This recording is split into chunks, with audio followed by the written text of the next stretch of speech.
Welcome to Penrose Learning, where we make understanding easy.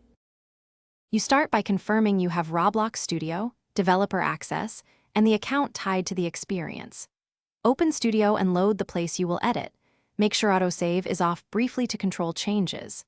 Next, open the Toolbox or Plugins menu and search for the widget name or the plugin that creates it. If you have a script file, import it into Server Script Service or Starter GUI depending on the widget type. That begins the integration process.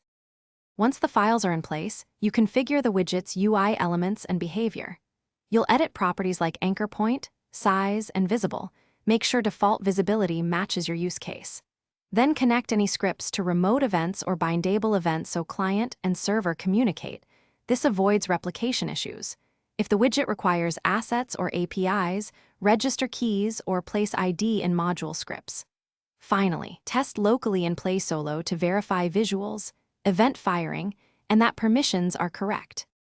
To finish, publish the place and run a live playtest with friends or devices to confirm behavior under replication.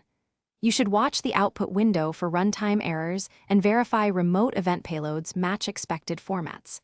Make sure module versions and asset ID are current. Update them if you moved assets between places.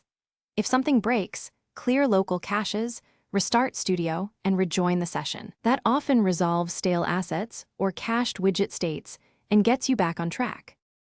Thanks for watching. If this was helpful, leave a like and consider subscribing. See you next time.